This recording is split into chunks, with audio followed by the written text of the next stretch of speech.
As-tu déjà ressenti que quelque chose de grand s'apprête à arriver dans ta vie, mais qu'en même temps, tout autour de toi semble s'effondrer, comme si chaque pas en avant déclenchait une tempête, comme si plus tu te rapprochais d'un tournant décisif, plus l'opposition devenait violente, sourde, écrasante? Écoute bien, ce n'est pas une coïncidence. Ce que tu vis, ce que tu ressens, ce que tu portes dans ton esprit en ce moment même, ce n'est pas le fruit du hasard. Il y a des signes dans ta vie, des signes envoyés par Dieu, des signes mystérieux, puissants, prophétiques. Ils ne viennent pas te détruire, mais t'annoncer une chose. Ta plus grande bénédiction approche. Le Seigneur n'envoie jamais une élévation sans une préparation.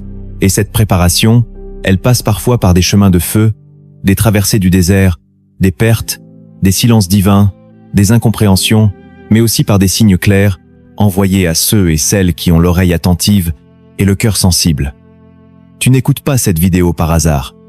Non. Si tu entends ma voix en ce moment, c'est que tu es sur le point de recevoir une visitation divine, une clé spirituelle, une compréhension qui va changer ta posture intérieure. Dieu ne laisse jamais son enfant entrer dans une saison de gloire sans lui avoir donné auparavant des indices, des marqueurs, des signaux prophétiques. Et ces signaux, il faut les discerner, les reconnaître et les comprendre pour pouvoir collaborer avec la volonté de Dieu dans ta vie. Parce que parfois, c'est dans les pleurs, dans les portes fermées, dans les éloignements soudains, dans les accusations injustes, dans les silences du ciel, que Dieu te parle le plus fort. Il faut un cœur qui discerne, un cœur qui perçoit dans l'invisible. Et c'est exactement ce que cette vidéo va t'enseigner. Si tu veux savoir si tu es à l'aube de ta plus grande bénédiction, si tu veux apprendre à reconnaître les 7 signes que Dieu t'envoie avant de t'élever, alors reste bien jusqu'à la fin. Nous allons décortiquer ensemble les Écritures, traverser les exemples de Moïse, Joseph, David, Job, Esther et même Jésus-Christ lui-même, pour comprendre comment le ciel agit juste avant une percée spirituelle. Et à la fin de cette vidéo, je prierai pour toi. Une prière puissante, inspirée, pour que Dieu ouvre tes yeux spirituels, fortifie ta foi et prépare ton cœur à la visitation qu'il a préparée pour toi. Alors avant d'aller plus loin, si tu veux que ce message touche encore plus de cœurs, clique maintenant sur j'aime, abonne-toi à cette chaîne si ce n'est pas déjà fait et active la cloche pour ne rater aucun de ces messages prophétiques. Et surtout, écris en commentaire « Seigneur, rends-moi sensible à tes signes ». Oui, écris-le maintenant, et que cette phrase soit comme une prière déposée sur l'autel de ta foi. Car Dieu regarde les cœurs qui lui parlent. Il scrute les âmes qui s'ouvrent à sa voix. Tu n'es pas ici pour consommer une vidéo de plus.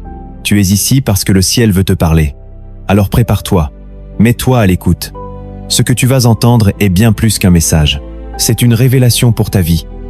Depuis la nuit des temps, Dieu n'a jamais agi sans révéler ses intentions à ses serviteurs les prophètes. Il est un Dieu d'ordre, un Dieu de plan, un Dieu de révélation. Il ne surprend pas ses enfants pour les perdre, mais il les prépare dans le secret pour les amener dans la lumière de leur destinée. L'Écriture dit dans le livre d'Amos chapitre 3, verset 7, « Car le Seigneur l'Éternel ne fait rien sans avoir révélé son secret à ses serviteurs les prophètes. » Cela veut dire que chaque mouvement divin est précédé d'une communication céleste, d'un avertissement, d'un signe. Dieu ne travaille pas dans la confusion. Il annonce ce qu'il va faire, mais souvent nous sommes trop préoccupés, trop blessés ou trop agités pour le percevoir. Et pourtant, ces signes sont là, présents, silencieux, mais puissants. Ils s'inscrivent dans notre quotidien comme des empreintes invisibles que seul un cœur attentif peut voir. Ce que tu vis aujourd'hui peut être l'un de ces signes. Ce combat soudain, cette trahison, ce silence de Dieu, cette sensation d'être perdu alors que tu pensais avoir tout compris, tout cela n'est peut-être pas un abandon, mais un message prophétique. Regarde les Écritures. Chaque élévation dans la Bible est précédée de signes. Noé reçoit l'instruction de construire une arche avant que la pluie ne vienne. Abraham est averti du jugement sur Sodome avant qu'il n'arrive. Moïse voit un buisson ardent, entend la voix de Dieu, reçoit un bâton transformé, une main rendue lépreuse et guérie, avant même de mettre un pied en Égypte. Élie prie pour la pluie, mais il faut d'abord qu'il voie un tout petit nuage de la taille d'une main montée à l'horizon. Et ce signe minuscule est le déclencheur d'une pluie abondante. Dieu donne toujours un indice, une trace, un repère. Le peuple d'Israël ne sort pas d'Égypte sans signe. Des plaies, des miracles, des paroles libérées par la bouche de Moïse. Même Jésus-Christ, notre Seigneur, annonce à l'avance sa mort, sa résurrection, l'envoi du Consolateur. Et le Saint-Esprit, lorsqu'il vient le jour de la Pentecôte, est précédé d'un son, venu du ciel, d'un vent impétueux, de langue de feu. Tout est signe, tout est orchestré. Dieu n'envoie pas la bénédiction sans une préparation. Et cette préparation est parfois déguisée. Elle prend les habits du désert, de l'injustice, de la solitude. Joseph en est l'exemple parfait. Dieu lui parle dans des rêves. Il voit les gerbes s'incliner, les étoiles lui rendre hommage. Et pourtant, ce signe va l'amener dans un trou, puis en esclavage, puis en prison. Mais rien n'était une erreur. Chaque étape était une confirmation de l'appel. Un processus nécessaire. La bénédiction était réelle, mais il fallait traverser l'invisible pour la voir s'accomplir. David aussi reçoit un signe. Il est oint par Samuel, au milieu de ses frères, rejeté par son père, ignoré des hommes. Mais Dieu l'a choisi. Pourtant, après l'onction, il retourne aux brebis, puis il fuit Saül, dort dans des grottes, vit comme un paria. Mais tout cela était le signe que le trône s'approchait. Dieu forge dans le feu. Il ne bénit pas ce qu'il n'a pas d'abord éprouvé. Même Jésus passe par 40 jours de jeûne, d'attaque de l'ennemi, avant de commencer son ministère. Il subit l'isolement, la faim, les tentations, mais c'est là que le Père confirme son identité. Celui-ci est mon Fils bien-aimé, en qui j'ai mis toute mon affection. Écoute-moi bien, si tu es dans une saison de confusion, de perte, de lutte intérieure, il se peut que ce soit un signe. Non pas que Dieu t'ait abandonné, mais qu'il t'élève. Le silence de Dieu n'est pas son absence. Job ne comprenait plus rien. Il cherchait Dieu dans le nord, dans le sud, dans l'est et l'ouest, et ne le trouvait pas. Mais il a dit, « Il connaît la voie que je suis. Quand il m'aura éprouvé, je sortirai pur comme l'or. » Dieu travaille dans le silence. Il forme le cœur dans l'invisible. Et quand il reste silencieux, c'est souvent parce qu'il te fait confiance. Parce qu'il sait que tu es en train de traverser la dernière ligne droite avant la percée. Ce que beaucoup ne comprennent pas, c'est que la bénédiction divine est spirituellement lourde. Elle attire la guerre spirituelle. Elle appelle une préparation. Et Dieu, dans sa grâce, commence à envoyer des signes pour nous dire « Tiens bon, ne lâche pas. Ce que tu vis est la preuve que je suis en train de bouger dans ta vie. » Le problème, c'est que dans notre monde moderne, on a transformé les signes en superstitions. Certains veulent des éclairs dans le ciel, des voix audibles, des confirmations instantanées. Mais Dieu parle encore aujourd'hui, par sa parole, par son esprit, par la paix intérieure, par les rêves, par les situations de notre quotidien. Le Saint-Esprit est là pour nous avertir, pour nous guider. Jésus a dit que l'Esprit nous conduirait dans toute la vérité, qu'il nous rappellerait ses paroles et qu'il nous annoncerait les choses à venir. Si tu es connecté à Dieu, tu n'es pas surpris par les saisons. Tu perçois le changement dans l'atmosphère. Tu sens quand quelque chose se prépare. Tu discernes que ce n'est pas une attaque ordinaire, que ce n'est pas un silence ordinaire. C'est une préparation céleste, un repositionnement spirituel. Tu es sur le point de changer de dimension, et le ciel te parle. Mais, es-tu à l'écoute? As-tu le cœur sensible? As-tu l'esprit attentif? Parce que Dieu ne forcera pas ton attention. Il chuchote parfois pour que seuls ceux qui cherchent réellement entendent. Il cache les signes aux orgueilleux, mais les révèle aux humbles. Les pharisiens demandaient des signes. Et Jésus leur a dit, « Une génération méchante et adultère demande un miracle. Il ne lui sera donné d'autre miracle que celui du prophète Jonas. » Parce qu'il demandait pour manipuler, pas pour se soumettre. Toi, Dieu veut t'éclairer. Il veut t'ouvrir les yeux. Il veut que tu reconnaisses les signes qu'il place sur ton chemin, même dans la souffrance, même dans l'incompréhension, même dans la perte. Parce que ce qui te fait pleurer aujourd'hui pourrait bien être l'indice de la gloire qui vient. Ce que tu perds maintenant peut être ce que Dieu doit t'enlever pour t'emmener là où il veut. Retiens ceci. Dieu ne t'élèvera jamais sans t'avertir. Mais ces avertissements sont parfois codés, subtils, cachés dans les circonstances les plus banales. Et si tu ne regardes pas avec les yeux de l'esprit, tu risques de passer à côté de ce que Dieu essaye de te dire. Ce message est là pour allumer une lumière dans ton cœur, pour te réveiller, pour te faire comprendre que la tempête actuelle n'est peut être pas un jugement, mais une transition. Que ce que tu vis est peut être le plus grand signe que la bénédiction est proche. Que ton âme soit éveillée, que ton esprit s'ouvre, car les 7 signes dont nous allons parler dans la prochaine section ne sont pas seulement des observations générales. Ce sont des réalités bibliques, profondes, puissantes. Elles ont marqué la vie de tous ceux que Dieu a appelés. Et si tu reconnais ces signes dans ta vie, alors sache-le, tu es à la veille de ta percée. Il faut comprendre que Dieu ne travaille jamais dans la précipitation ni dans le chaos, mais dans une sagesse parfaite. une orchestration divine où chaque détail, chaque silence, chaque combat, chaque déplacement est un élément de préparation à quelque chose de plus grand. Quand Dieu prépare une bénédiction, il commence par former le cœur qui va la recevoir. Car une bénédiction mal comprise peut devenir une malédiction. Un don reçu sans maturité devient un fardeau. Une élévation mal discernée peut écraser celui qui n'a pas appris l'humilité dans la vallée. C'est pour cela que Dieu utilise les saisons de tension comme des signes prophétiques, non pas pour effrayer l'âme fidèle, mais pour l'équiper, la réveiller, lui faire comprendre que la porte est proche, que le combat est un accouchement, et que la douleur annonce une naissance. Regarde la vie de Job, ce juste irréprochable, qui s'est retrouvé au cœur de l'épreuve la plus brutale.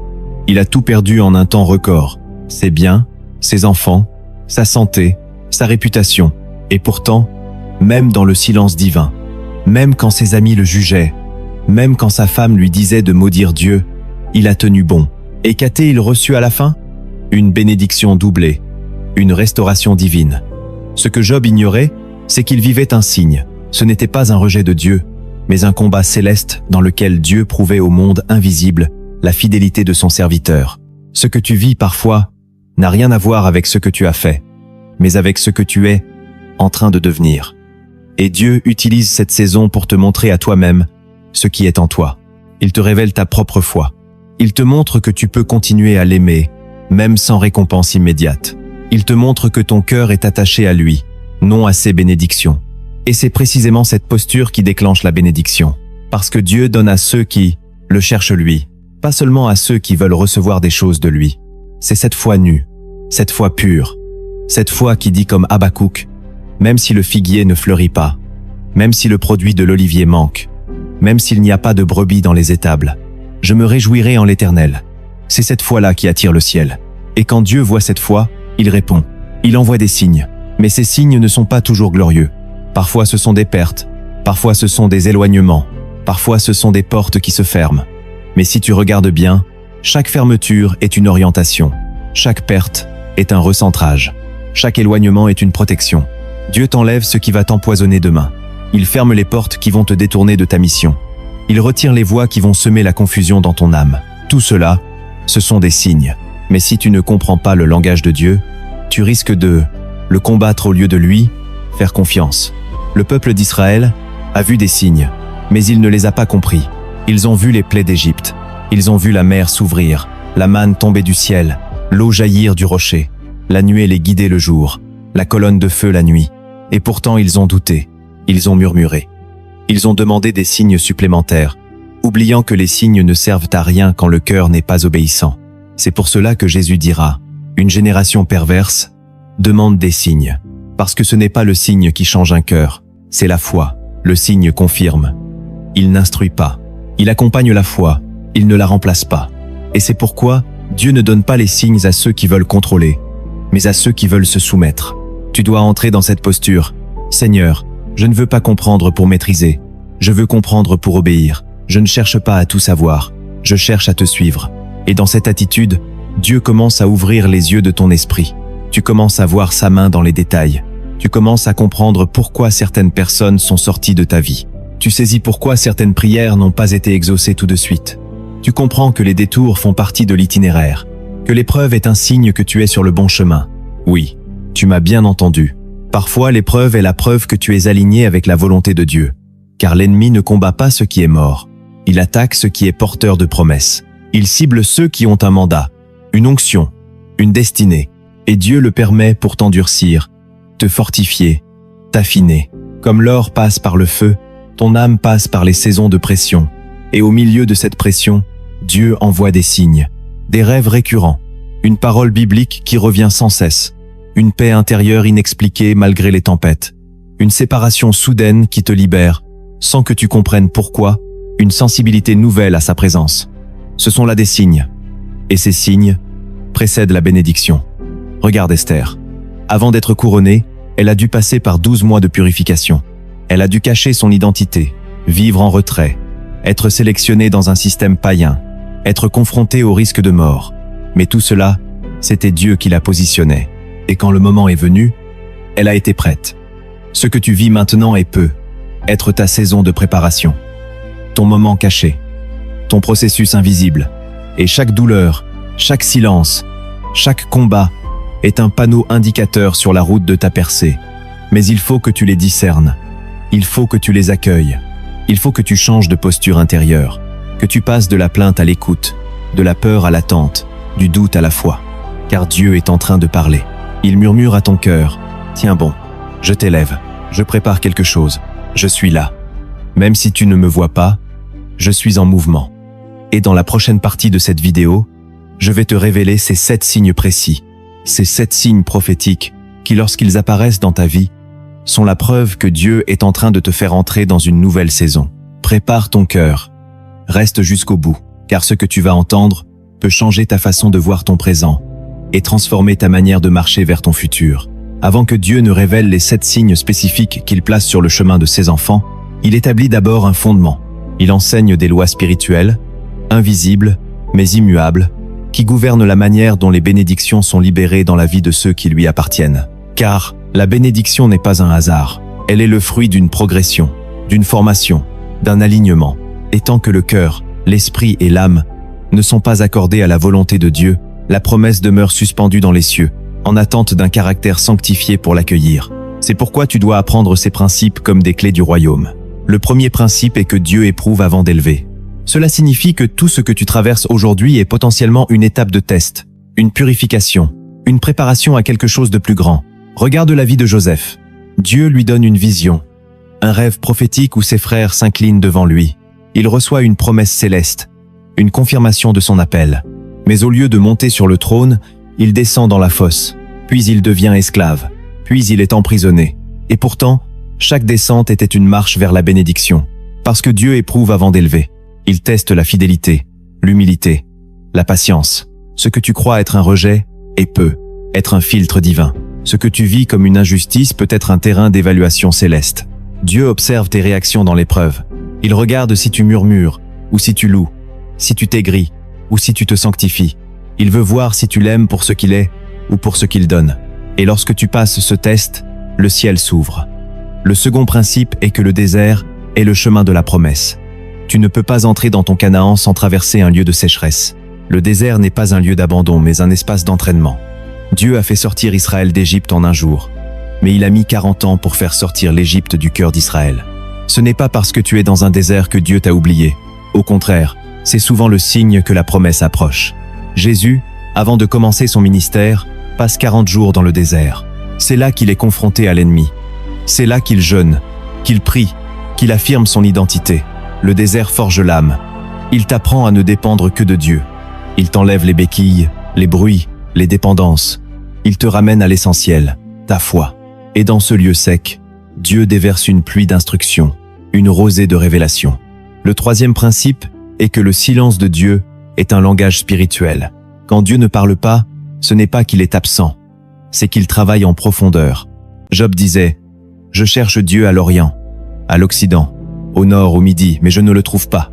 Pourtant il connaît la voie que je suis, et quand il m'aura éprouvé, je sortirai pur comme l'or. » Le silence n'est pas un mur, c'est un miroir. Il révèle ce qu'il y a dans ton cœur. C'est dans le silence que la foi grandit, quand tu ne reçois plus de confirmation, mais que tu continues à marcher, quand tu ne ressens plus sa présence, mais que tu continues à prier, quand tu ne comprends plus, mais que tu choisis d'aimer quand même. Dieu observe tout cela. Il ne se cache pas pour te punir, il se retire pour te fortifier. Il veut que tu apprennes à marcher par la foi, non par la vue, non par les sensations, mais par la confiance nue. Le silence de Dieu est souvent le prélude à une percée soudaine. Le quatrième principe est que les fermetures sont des orientations divines.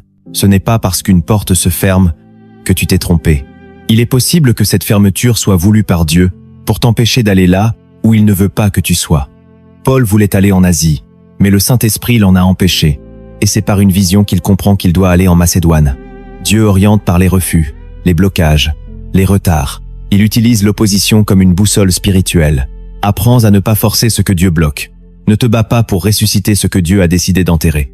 Certaines relations, certaines opportunités, certaines situations sont retirées de ta vie, non pas parce que tu as échoué, mais parce que Dieu te protège.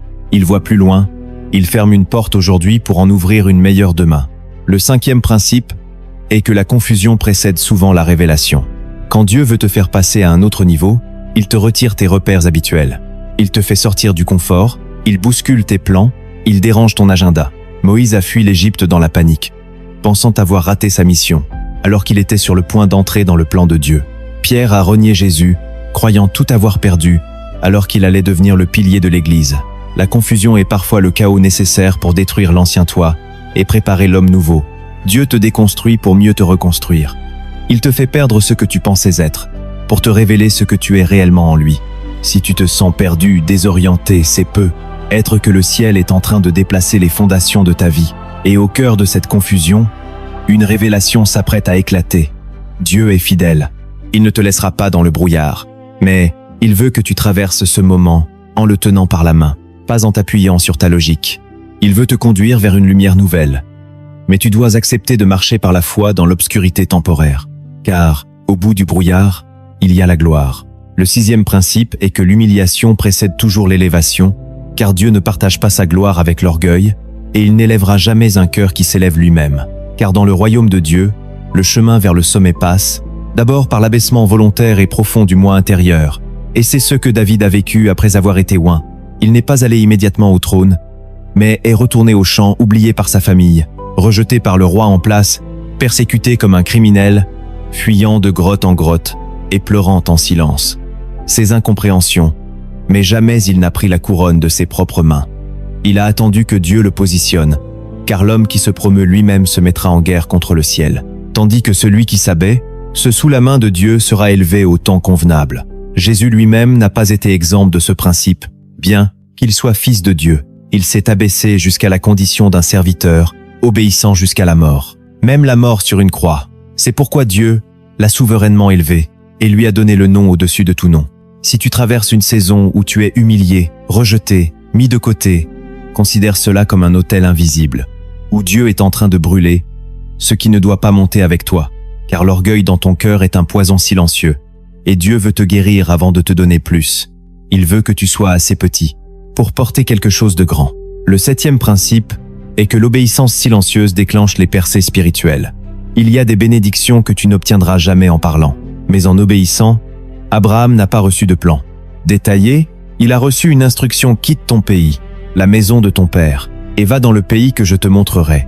Et il est parti, sans discuter, sans comprendre, sans savoir, juste en obéissant. Noé a construit une arche pendant des années, sans voir une goutte de pluie. Juste sur la base d'une parole reçue, Joseph a servi fidèlement dans la maison de Potiphar, puis en prison, sans jamais murmurer, ni chercher à manipuler sa sortie.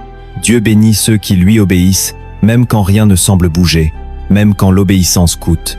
L'obéissance prouve la foi. Elle parle plus fort que les prières émotionnelles. Elle ouvre des portes que la stratégie ne pourra jamais forcer. Et si Dieu te demande d'attendre, de lâcher quelque chose et pardonner, de rester fidèle, alors fais-le. Même si tu ne comprends pas, car derrière chaque acte d'obéissance, il y a une percée que tu ne vois pas encore. Le 8e principe est que la foi est activée dans le noir. Dieu permet, volontairement, certaines saisons d'obscurité spirituelle, non pas pour nous perdre, mais pour réveiller une foi plus mature, une foi qui ne dépend pas des émotions, des sensations ou des confirmations visibles, une foi qui persiste, même quand tout semble mort. Jésus dira à Thomas: « Heureux ceux qui n'ont pas vu et qui ont cru ». Et c'est cette catégorie que Dieu recherche en toi. Crois-tu toujours quand tu ne ressens plus rien? Crois-tu encore quand le ciel est silencieux et que ton entourage t'abandonne? Car la foi n'est pas une émotion, c'est une décision. Tu choisis de croire non parce que tu ressens, mais parce que Dieu a parlé. Plus tu avances dans l'obscurité, avec foi, plus le ciel te considère comme un héritier du royaume. Plus tu refuses de lâcher, malgré l'invisibilité, plus tu t'accordes avec les héros de la foi qui ont marché, en espérant contre toute espérance, comme Abraham, comme Moïse, comme Daniel, dans la fosse comme la femme à la perte de sang, comme Paul au milieu du naufrage. Le 9e principe est que la gratitude dans l'épreuve attire la faveur divine, car ce qui sort de ta bouche dans la douleur révèle ce qui vit dans ton cœur. Et Dieu entend tout. Paul et Silas étaient battus en prison, enchaînés dans les ténèbres. Et au lieu de murmurer, ils ont chanté. Et le ciel tremblait, les chaînes sont tombées. Les portes se sont ouvertes, parce que la louange dans la douleur est une offrande pure. Jésus lui-même a rendu grâce avant la multiplication des pains, avant même de voir la provision complète. Il a remercié le Père, ce que tu dois remercier aujourd'hui sera multiplié. Demain, si tu es capable de dire merci, dans le manque, Dieu t'élèvera dans l'abondance. Si tu loues dans les larmes, il t'établira dans la victoire. La reconnaissance est une semence spirituelle. Elle attire les anges. Elle repousse l'amertume. Elle prépare ton cœur à recevoir ce que Dieu va déverser. Sois reconnaissant, non parce que tu vois, mais parce que tu crois que Dieu est fidèle et qu'il agit même en silence. Le 10e principe est que la persévérance est la clé de l'accomplissement, car il ne suffit pas de commencer bien. Il faut terminer fort. Élie a prié 7 fois avant que le nuage n'apparaisse. Daniel a jeûné 20. Et un jour avant que l'ange n'arrive, Jésus a persévéré jusqu'à la croix, sans détourner son regard de la mission. Tu peux avoir une promesse, mais sans persévérance, elle restera une théorie spirituelle. La foi sans endurance est un feu de paille, et Dieu cherche une génération qui tient ferme, qui ne lâche pas, qui avance même à genoux, car ce sont ceux qui persévèrent jusqu'à la fin qui seront sauvés. Continue de croire, continue de marcher, même si c'est lent, même si c'est flou, même si c'est douloureux, car Dieu n'est pas injuste pour oublier ton travail, ton amour, ton obéissance, ta fidélité. À la fin de toute chose, il y a la gloire préparée pour ceux qui persévèrent et qui n'abandonnent pas la course. Et maintenant que c'est dit, principes sont déposés dans ton esprit. Ton cœur est prêt pour recevoir ce que nous allons explorer. Dans la prochaine section, les 7 signes que Dieu envoie avant de te bénir profondément. Il veut établir que ton âme soit préparée, que ton discernement soit aiguisé, que ta foi soit ancrée, car ce que tu vas entendre ensuite pourrait bien être la confirmation que ta bénédiction est plus proche que tu ne le pensais. Lorsque Dieu prépare une grande bénédiction pour ta vie, il ne laisse jamais cela se faire dans le désordre ou l'improvisation, car le ciel fonctionne selon des cycles, des saisons et des signes. Et si ton esprit est éveillé, tu reconnaîtras ces indices divins qui annoncent l'arrivée imminente d'un changement spirituel radical.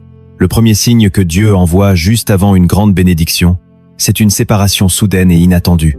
Une coupure relationnelle que tu ne comprends pas, une distance que tu n'as pas provoquée, une personne qui s'éloigne sans raison apparente, parfois même de façon brutale ou injuste.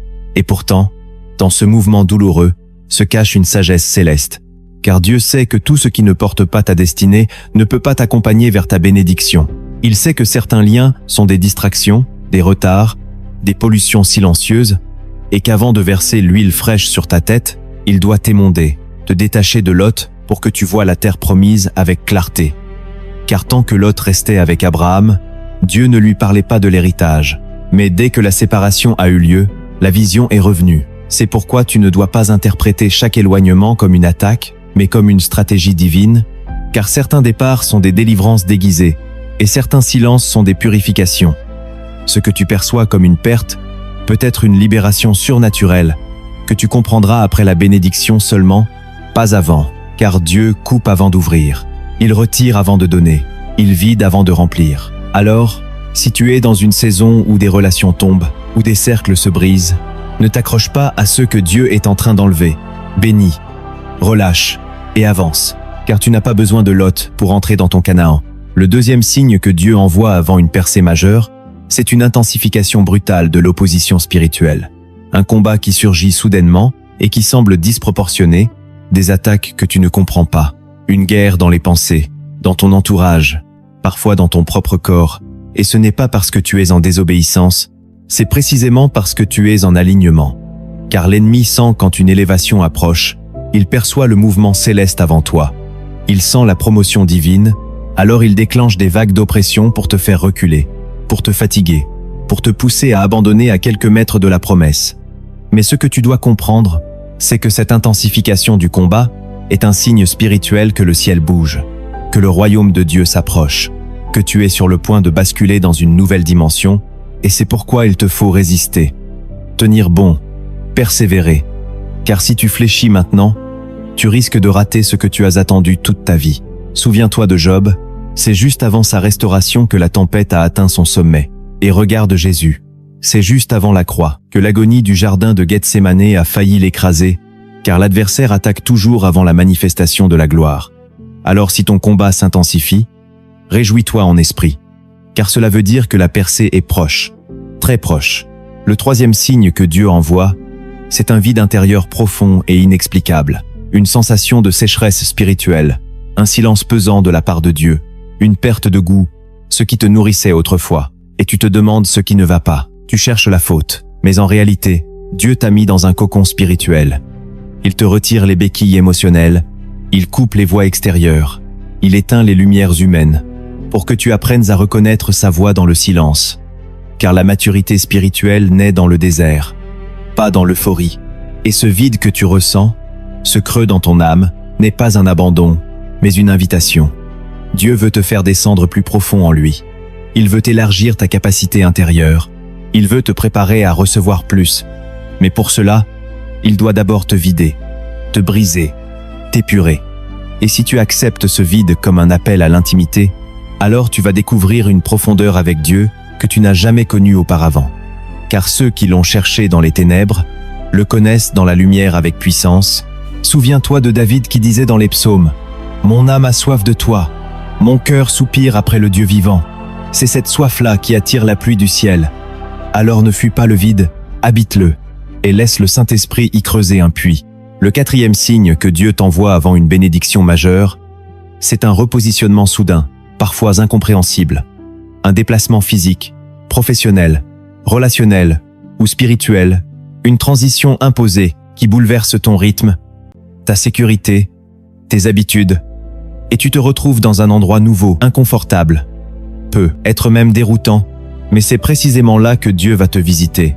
Il ferme une saison stérile pour te faire entrer dans une saison stratégique. Regarde Philippe dans les Actes des Apôtres, il était en pleine évangélisation à Samarie quand l'Esprit lui dit de se lever et d'aller dans un désert. Il obéit, sans comprendre. Et c'est là qu'il rencontre l'eunuque éthiopien qui va porter l'évangile en Afrique. Dieu savait ce qu'il faisait, mais Philippe devait accepter d'être déplacé. Regarde aussi Joseph, vendu, déplacé, trahi, déplacé encore, puis positionné exactement au centre du plan divin, car chaque lieu d'humiliation préparait l'emplacement de sa gloire. Dieu est un stratège. Il place ses enfants là où il veut agir. Même si cela ressemble à une perte de contrôle, c'est souvent une prise en main divine. Alors, si tu es déplacé, ne résiste pas, ne murmure pas, interroge-toi plutôt. Seigneur, que veux-tu faire à travers ce mouvement? Où veux-tu me positionner? Car le lieu où tu te trouves aujourd'hui pourrait bien être l'endroit que Dieu a choisi pour y verser sa bénédiction. Le 5e signe que Dieu t'envoie juste avant une bénédiction, c'est une parole prophétique inhabituelle et confirmée. Un message spirituel qui te frappe avec une intensité différente, une phrase dans une prédication qui résonne profondément, un rêve qui se répète, un verset qui revient encore et encore, une pensée intérieure persistante que tu ne peux pas ignorer. Et cette parole te poursuit, te traverse, t'éclaire. Elle porte un poids, une onction, une vibration céleste qui bouleverse ton atmosphère intérieure. Et ce n'est pas le fruit de ton imagination, c'est l'Esprit de Dieu qui utilise des canaux divers pour te confirmer que tu entres dans une nouvelle saison. Parfois, il utilise un étranger, parfois un pasteur, parfois une vidéo ou une simple lecture biblique. Mais ce message se répète avec des mots différents et un même feu intérieur. Et tu sais que ce n'est pas un hasard, car Dieu parle à ses enfants, et quand il s'apprête à faire quelque chose de grand, il envoie sa parole comme une semence dans le cœur de celui ou celle qui va porter la promesse. Souviens-toi de Samuel, qui entend la voix de Dieu alors qu'il ne savait même pas encore discerner. Dieu l'appelle plusieurs fois, et c'est la répétition qui confirme l'importance du message. Souviens-toi aussi de Pierre, qui voit une vision 3 fois, car Dieu voulait confirmer son appel à aller vers les païens. Les choses spirituelles sont confirmées par la répétition dans la paix, et si tu entends une parole qui vient comme une lumière, qui s'accompagne de paix, de crainte respectueuse et de clarté, alors ne doute pas. Écris-la, médite-la, prie-la, car c'est peut être le signal que le ciel est en train de te faire entrer dans ta saison promise. Le 6e signe que Dieu t'envoie avant une bénédiction, c'est un besoin soudain et profond de sanctification. Une conviction intérieure inhabituelle, une soif de pureté, un dégoût pour certaines habitudes, un appel intérieur à se séparer, à renoncer à certains comportements, à couper certaines influences, à se mettre à part. Et cela ne vient pas d'un effort religieux ou moral, mais d'une pression douce mais insistant, et du Saint-Esprit. Tu ne sais pas pourquoi, mais tu ressens le besoin de te nettoyer, de jeûner, de te repentir, de prier plus longtemps, de t'éloigner de certaines distractions. C'est parce que Dieu s'apprête à se révéler à toi d'une manière nouvelle. car il ne confie pas ses perles au cœur partagé. Et avant de t'élever, il t'appelle à te sanctifier, comme il l'a dit dans Josué chapitre 3 verset 5. Sanctifiez-vous, car demain, l'Éternel fera des choses merveilleuses au milieu de vous. C'est toujours ainsi que Dieu agit, il purifie avant de glorifier, il coupe avant de construire, il purifie le vase avant d'y verser une huile nouvelle. Alors si tu ressens en ce moment le besoin de revenir à une vie plus sainte, plus simple, plus centrée sur lui, ne néglige pas cette impulsion, car c'est l'Esprit qui te prépare à la bénédiction. Et ce que tu abandonnes aujourd'hui te libérera demain. Ce que tu purifies en toi aujourd'hui deviendra le canal par lequel Dieu t'utilisera demain.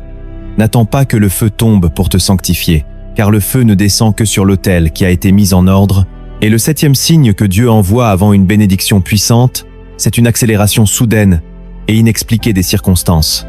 Tout d'un coup, les choses s'ouvrent, les portes se débloquent, les connexions arrivent, les prières trouvent leur réponse, les projets bloqués se réactivent, et tu sens que quelque chose bouge autour de toi, sans que tu aies forcé quoi que ce soit. C'est Dieu qui met sa main sur le chronomètre de ta vie. Il active les temps, il presse l'accomplissement, il accélère le processus, car ceux qui étaient semés depuis des années entrent dans sa saison de moisson. Et tu n'as pas besoin d'être parfait pour le recevoir. Tu as juste besoin d'être positionné, alerte, connecté à son timing. Souviens-toi d'Amos chapitre 9 verset 13. « Voici les jours viennent, dit l'Éternel, où le laboureur suivra de près le moissonneur, où les montagnes distilleront du jus. » Ce verset parle d'une saison où les récoltes arrivent si vite qu'elles dépassent les semailles. Et c'est ce que Dieu fait parfois dans la vie de ses enfants.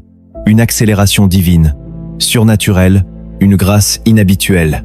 Et si tu sens que les choses s'alignent, que le vent tourne en ta faveur, que les ressources, les personnes, les réponses se multiplient, ne sois pas surpris. Loue Dieu, sanctifie-toi, et marche dans cette accélération avec obéissance et sagesse. Car la bénédiction n'est pas seulement un cadeau, elle est aussi une responsabilité, et tu dois y entrer avec un cœur préparé. Et maintenant que tu connais ces 7 signes puissants, prophétiques et bibliques, je te dis ceci. Si tu en reconnais un seul dans ta vie, même un seul, alors sache que tu n'es pas loin d'un basculement, que le ciel t'observe, que Dieu est en train de te conduire vers ta bénédiction. Mais il attend ta réponse, ton positionnement, ta foi. Car ces signes sont des appels, pas des promesses automatiques. Ils sont comme des trompettes qui annoncent l'arrivée d'un roi. Et ce roi, c'est Jésus, qui veut établir quelque chose de nouveau en toi. Alors ne tarde pas, ne doute pas, ne résiste pas. Ouvre ton cœur, prépare ton autel et dis à Dieu, « Seigneur, me voici, sanctifie-moi, instruis-moi, élève-moi pour ta gloire. » Et si ce message a résonné en toi, écris en commentaire, « Seigneur, ouvre mes yeux spirituels. » Puis partage cette vidéo à quelqu'un qui traverse une saison étrange. Car ce que tu viens d'entendre pourrait être la clé de compréhension de toute une vie, et abonne-toi si ce n'est pas encore fait. Car ce que Dieu a commencé à te révéler ici, il va le continuer dans les prochaines vidéos, et nous prierons ensemble pour que tu entres dans la bénédiction que le ciel a préparée pour toi depuis le commencement des temps. Lorsque Dieu te révèle ces signes, ce n'est jamais pour te satisfaire intellectuellement. C'est pour t'amener à bouger, à réagir, à changer de posture. Car dans le royaume de Dieu, la révélation appelle toujours une action. Ce que tu fais avec ce que Dieu te montre détermine ce que tu recevras ensuite.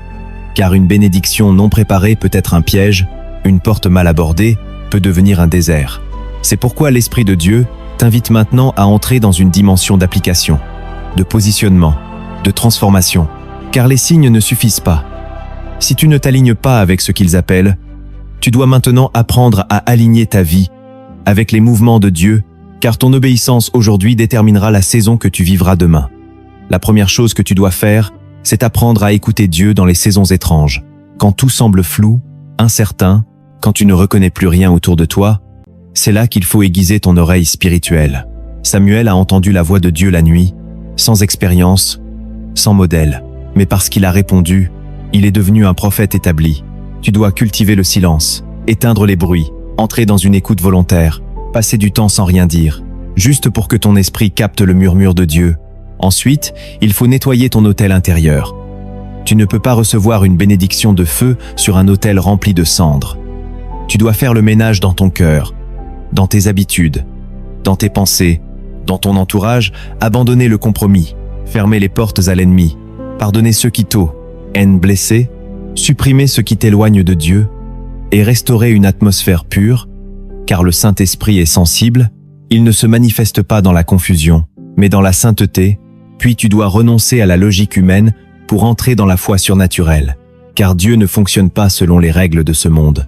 Il ne t'expliquera pas toujours, il te dira seulement avance, comme il l'a fait avec Abraham, comme il l'a fait avec Moïse, comme il l'a fait avec Pierre, qui a dû sortir de la barque sans savoir s'il allait couler, et c'est là que commence la foi véritable, celle qui ne dépend pas de ce que tu vois, mais de ce que tu crois. Ensuite, tu dois avoir le courage de te séparer de ce qui bloque ta promesse, même si ça fait mal, même si ça semble injuste. Certaines personnes ne peuvent pas entrer dans la prochaine saison de ta vie. Dieu les retire pour te faire respirer. Il les coupe pour que tu pousses droit. Et si tu refuses la séparation, tu refuses la sanctification. Car toute élévation commence par une séparation. Et toute bénédiction durable repose sur un cœur sanctifié. Puis, tu dois revenir à une vie d'autel, une vie où la prière redevient le centre, où la présence de Dieu est plus précieuse que le reste, où tu bloques du temps pour adorer, pour méditer la parole, pour jeûner, pour chercher Dieu, pas seulement quand tu en as besoin, mais parce que tu veux le connaître. Car ce que Dieu s'apprête à te confier nécessite une communion constante. Il ne veut pas te bénir pour te perdre, il veut t'élever pour que tu sois plus proche de lui. Alors il te faut une vie d'hôte, stable, forte, régulière, secrète. Ensuite, tu dois poser des actes de foi radicaux, car sans foi, il est impossible de plaire à Dieu. Et ta foi ne doit pas rester dans ta tête, elle doit se voir, se concrétiser. Tu dois prendre des décisions alignées avec ce que Dieu t'a dit, même si elles sont folles aux yeux du monde. Quitter un emploi toxique, renoncer à une relation interdite, pardonner un ennemi, faire un pas vers ton appel, écrire ce que Dieu t'a demandé, commencer ce projet, prendre ce billet, faire cette démarche. Car Dieu bénit les pas de foi, pas les rêves passifs. Il agit quand tu avances, pas quand tu restes figé. Puis tu dois commencer à marcher comme si la bénédiction était déjà là. Tu dois te comporter comme quelqu'un qui est prêt, préparer ton cœur, ta maison, ton emploi du temps, ton esprit, nettoyer ton environnement, ranger tes affaires, organiser ton futur, parler avec foi, marcher avec assurance, comme Noé qui a construit une arche sans voir la pluie, car ta préparation est un acte prophétique qui appelle la manifestation. Ensuite, tu dois commencer à témoigner en avance, à dire ce que Dieu t'a promis, à l'annoncer par la foi. Non pour te vanter, mais pour t'aligner avec le ciel. Car la vie et la mort sont au pouvoir de la langue, et ce que tu confesses avec foi peut ouvrir les portes de ta destinée. Commence à déclarer que tu es prêt, que Dieu agit, que sa parole s'accomplit, car ce que tu proclames prépare ton atmosphère. Ensuite, tu dois t'attendre à une intervention soudaine de Dieu, tu dois vivre chaque jour, comme si le ciel pouvait se manifester. Tout moment, tu dois être disponible, préparé, dans la veille spirituelle, comme les vierges sages qui avaient de l'huile dans leurs lampes. Car Dieu n'avertit pas toujours quand il descend, il agit souvent soudainement, et seuls ceux qui veillent voient sa gloire. Enfin, tu dois refuser catégoriquement de retourner en arrière, quelle que soit la douleur, quelle que soit l'attente. Ne retourne pas à l'ancien, ne reviens pas vers ce que Dieu a quitté. Brûle les ponts, ferme les portes, détruis les échappatoires, choisis la voie étroite, reste ferme, car la bénédiction est pour ceux qui persévèrent, pas pour ceux qui oscillent. Et si tu fais tout cela, si tu obéis à cette parole, si tu t'alignes dans la foi, alors tu vas expérimenter non seulement l'arrivée de la bénédiction, mais surtout une transformation de ton être tout entier. Et c'est ce que nous allons explorer maintenant. Lorsque tu te positionnes selon les signes que Dieu t'a envoyés, ce n'est pas seulement ta situation qui change. C'est ton identité spirituelle qui entre dans une dimension nouvelle, car Dieu ne travaille jamais uniquement à l'extérieur de l'homme, il travaille d'abord à l'intérieur. Il façonne le cœur avant de façonner la couronne, il établit la paix intérieure avant de donner la victoire extérieure, et c'est ainsi qu'une transformation profonde commence à opérer. Tu passes de la peur à la paix, car tu n'es plus guidé par ce que tu vois, mais par ce que tu sais dans ton esprit. Tu n'as plus besoin de contrôle humain. Tu as la paix de celle. Oui, qui sait que Dieu gouverne tout. Comme Jésus dormant dans la barque au milieu de la tempête, cette paix-là n'est pas l'absence de combat. C'est la présence de Dieu au milieu du combat, puis tu passes de l'impatience à la vision. Car la foi ne se contente plus de réclamer. Elle apprend à attendre avec espérance. Elle voit déjà ce que l'œil ne voit pas encore, Elle célèbre ce que l'âme ne sent pas encore. Comme Abraham qui se voyait déjà père alors qu'il n'avait pas encore de fils, Dieu transforme ton regard. Il t'apprend à voir comme lui voit. Tu deviens sensible à la voix de l'esprit. Tu ne te contentes plus d'émotions spirituelles ou de traditions religieuses. Tu ressens sa direction. Tu reconnais ses murmures. Tu sais quand il dit non. Tu perçois quand il dit maintenant. Et chaque jour devient une aventure conduite par sa main. Tu marches avec assurance et autorité. Tu n'es plus dominé par le doute, la peur, les blessures du passé. Tu sais qui tu es. Tu sais qui te parle. Tu sais où tu vas. Et même si tout n'est pas encore accompli, tu avances comme un fils, comme une fille, porteur de promesses, héritier du royaume, et tu accèdes à un nouveau cycle spirituel. Tu entres dans une saison où les fruits commencent à apparaître, où les choses se mettent en place avec fluidité, où les portes s'ouvrent sans forcer, où la présence de Dieu devient ta vraie richesse. Et tu comprends que ce que tu vis n'est pas une fin, mais un commencement. Et pour t'aider à saisir cela profondément, écoute cette histoire inspirée par les cieux. Il était une fois un jeune homme simple, discret. Il priait, il jeûnait, il servait. Et un jour, Dieu lui parla en rêve. Il lui montra une grande porte, une couronne de lumière, et des peuples qu'il devait toucher. Il se leva le cœur brûlant de foi. Mais au lieu de vivre la gloire, il perdit son travail. Il fut trahi par ses amis, éloigné de sa famille, calomnié, réduit à rien. Il pleura, cria, supplia, mais le ciel resta silencieux. Pourtant il persista, il pria encore, il resta fidèle à la vision. Puis un jour, une opportunité se présenta. Il fut envoyé dans un lieu qu'il n'aimait pas, mais il obéit. Et là, il rencontra une personne clé, qui l'introduisit à un cercle divinement préparé, et tout s'accéléra. Les portes s'ouvrirent, les ressources arrivèrent, la grâce coula, les âmes furent touchées, la promesse s'accomplit. Et Dieu lui dit, « Ce que tu as vécu n'était pas une punition, c'était la salle d'accouchement de ton appel. » Et le jeune homme tomba à genoux et pleura, car il comprit que les 7 signes qu'il avait vécus n'étaient pas des malédictions, mais des préparations. Aujourd'hui je te dis, tu es peu être ce jeune homme, tu es peu être cette femme en attente, ce père fatigué, cette sœur épuisée, mais Dieu te voit, et il agit. Et si tu te positionnes, si tu réponds, si tu marches avec foi, alors ce que tu attends depuis si longtemps va se manifester, pas parce que tu l'as mérité, mais parce que tu t'es aligné. Alors aujourd'hui, nettoie ton autel, recommence à prier, obéis aux murmures de Dieu, déclare sa fidélité, ferme les portes de ton passé, ouvre ton cœur à son esprit, avance avec foi même sans voir, et prépare-toi, car la bénédiction de Dieu n'arrive jamais au hasard. Elle descend là où un cœur est prêt à la recevoir. Si tu crois que ce message t'était destiné, alors écris en commentaire « Seigneur, je me positionne pour ta bénédiction ». Puis partage cette vidéo à une personne qui vit une saison de confusion. Abonne-toi pour rester connecté à cette source. Et surtout, garde ton cœur éveillé, car Dieu ne t'a pas oublié. Il t'a simplement préparé. Et le temps de sa visitation est proche, très proche. Que sa paix te garde, et que son feu t'accompagne jusqu'au jour où la promesse éclatera comme l'aube après la nuit. Maintenant que tu as entendu cette parole, maintenant que ton cœur a été exposé à la lumière de Dieu, tu ne peux plus ignorer ce que le ciel t'a révélé. Tu ne peux pas retourner en arrière comme si de rien n'était, car lorsque Dieu visite ton esprit, c'est pour te faire entrer dans une saison nouvelle. Ce que tu viens de recevoir n'est pas une simple série d'enseignements. C'est une clé prophétique, une parole vivante, une semence de percée. Un message envoyé depuis le trône de Dieu pour te faire changer de dimension. Et maintenant, tu es responsable de ce que tu as entendu. Car la vérité révélée appelle une réponse. Elle t'appelle à bouger, à te repositionner, à prendre une décision, à ouvrir ton cœur comme jamais auparavant, à dire « Seigneur, je t'ai entendu, je ne veux plus vivre comme avant, je veux marcher dans tes signes, dans ta volonté, dans ton plan, car je sais que tu es en train de m'appeler, de me montrer les indices de ma destinée, alors je te demande de graver cette parole dans mon âme pour qu'elle ne me quitte plus jamais. Je refuse que cette vidéo soit juste une émotion passagère. Je veux qu'elle devienne une fondation spirituelle dans ma vie, un tournant, un point de non-retour. Et pour cela, je veux revenir sur tout ce que tu m'as montré. Seigneur, tu m'as montré que lorsque tu t'apprêtes à bénir un enfant, tu envoies toujours des signes, tu retires des relations inutiles pour purifier le chemin. Tu permets des combats intenses pour tester l'endurance et la foi. Tu fais naître un vide profond pour attirer notre âme dans ton intimité.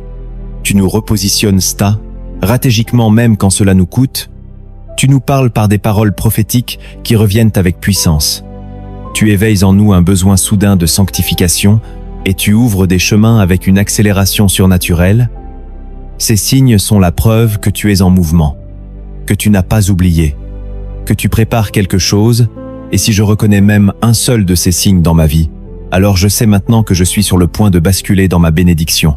Mais tu m'as aussi enseigné que ces signes n'agissent pas seuls, qu'ils reposent sur des principes spirituels solides, que tu ne bénis pas ce qui n'a pas été d'abord éprouvé, que tu passes par le désert pour affermir notre foi, que ton silence n'est pas un abandon mais un appel à la maturité, que les portes fermées sont souvent des redirections divines, que la confusion précède la révélation, que l'humiliation prépare l'élévation, que l'obéissance simple déclenche le miracle, que la foi est faite pour les nuits sans repère, que la gratitude dans l'épreuve attire ton regard, et que la persévérance jusqu'au bout ouvre les portes de l'accomplissement. Je reconnais que je ne peux pas ignorer ces vérités, qu'elles doivent maintenant devenir mon mode de vie, mon fondement, ma conduite, car sans elles je passerai à côté de tout ce que tu veux faire en moi.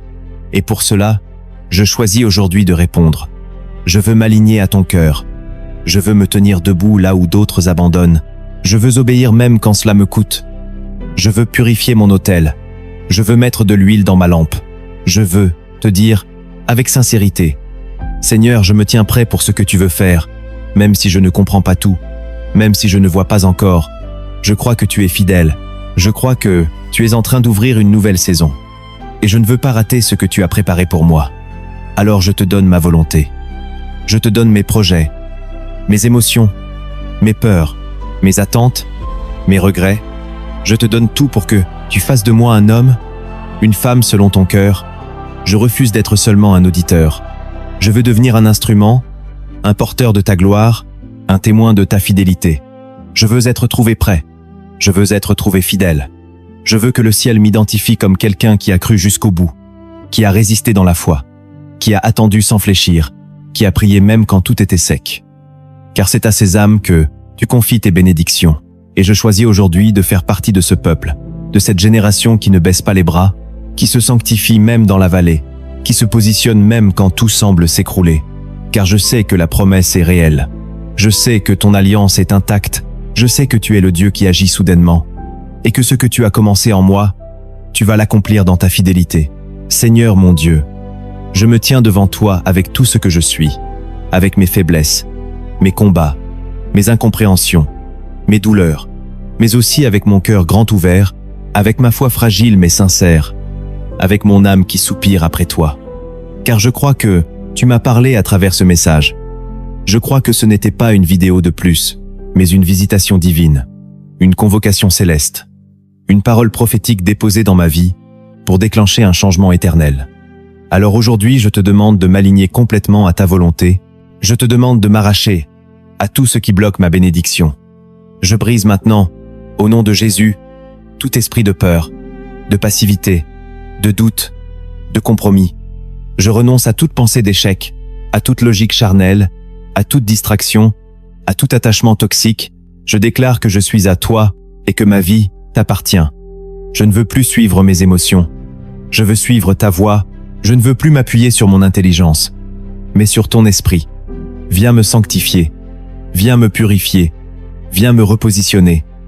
Donne-moi un cœur qui obéit, même sans comprendre.